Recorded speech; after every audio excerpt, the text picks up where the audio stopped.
இன்றைய வேத வாசிப்பு லூக்கா 18ஆம் அதிகாரம் 1 முதல் 8 வரை.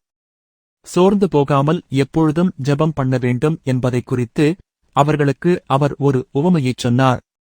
ஒரு பட்டணத்திலே ஒரு நியாயாதிபதி இருந்தான். அவன் தேவனுக்கு பயப்படாதவனும் மனுஷரை மதியாதவனுமாயிருந்தான். அந்த பட்டணத்திலே ஒரு விதவையும் இருந்தாள். அவள் அவனிடத்தில் போய், எனக்கும் என் எதிராளிக்கும் இருக்கிற காரியத்தில் எனக்கு நியாயஞ்செய்ய வேண்டும் என்று விண்ணப்பம் பண்ணினாள். வெகுநாள் வரைக்கும் அவனுக்கு மனதில்லாதிருந்தது. பின்பு அவன், நான் தேவனுக்கு பயப்படாமலும் மனுஷரை மதியாமலும் இருந்தும் இந்த விதவை என்னை எப்பொழுதும் தொந்தரவு செய்கிறபடியினால் இவள் அடிக்கடி வந்து என்னை அலட்டாதபடி இவளுக்கு நியாயஞ்செய்ய வேண்டும் என்று தனக்குள்ளே சொல்லிக் கொண்டான் என்றார். பின்னும் கர்த்தர் அவர்களை நோக்கி, அநீதியுள்ள அந்த நியாயாதிபதி சொன்னதை சிந்தித்துப் பாருங்கள். அந்தப்படியே தேவன் தம்மை நோக்கி இரவும் பகலும் கூப்பிடுகிறவர்களாகிய தம்மால் தெரிந்து கொள்ளப்பட்டவர்களின் விஷயத்தில் நீடிய பொறுமையுள்ளவராயிருந்து அவர்களுக்கு நியாயஞ்செய்யாமலிருப்பாரோ? சீக்கிரத்திலே அவர்களுக்கு நியாயஞ்செய்வார் என்று உங்களுக்குச் சொல்லுகிறேன்.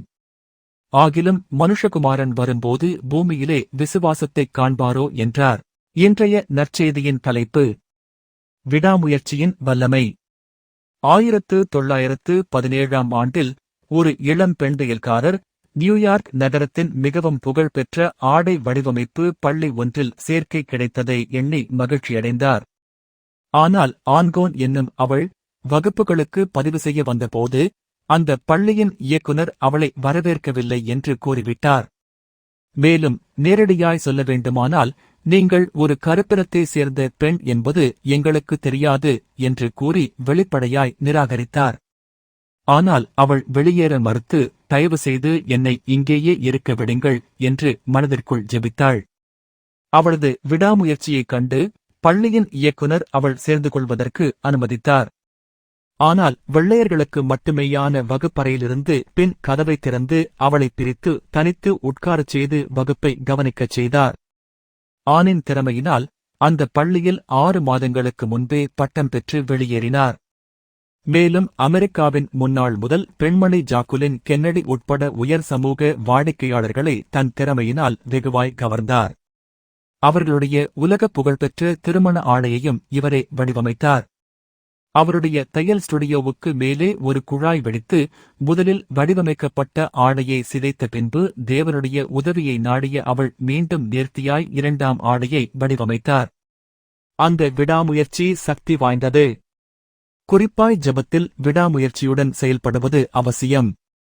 விடாமுயற்சியுடன் செயல்பட்ட விதவையை குறித்து இயேசுவின் உவமையில் அவள் அநீதியனான நீதிபதியிடம் நீதி கேட்டு போராடுகிறாள்.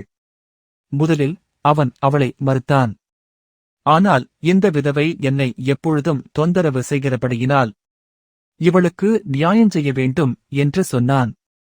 அதேபோன்று தேவன் தம்மை நோக்கி இரவும் பகலும் கூப்பிடுகிறவர்களாகிய தம்மால் தெரிந்து கொள்ளப்பட்டவர்களின் விஷயத்தில் நீடிய பொறுமையுள்ளவராயிருந்து அவர்களுக்கு நியாயஞ்செய்யாமலிருப்பாரோ? அவர் நிச்சயமாய் செய்வார் என்று இயேசு சொல்லுகிறார். அவருடைய ஊக்கப்படுத்தலோடு விடாமுயற்சியுடன் தொடர்ந்து ஜெபத்தில் மன்றாடுவோம். தேவன் தன்னுடைய குறித்த நேரத்தில் நேர்த்தியான வழியில் பதில் செய்வார்.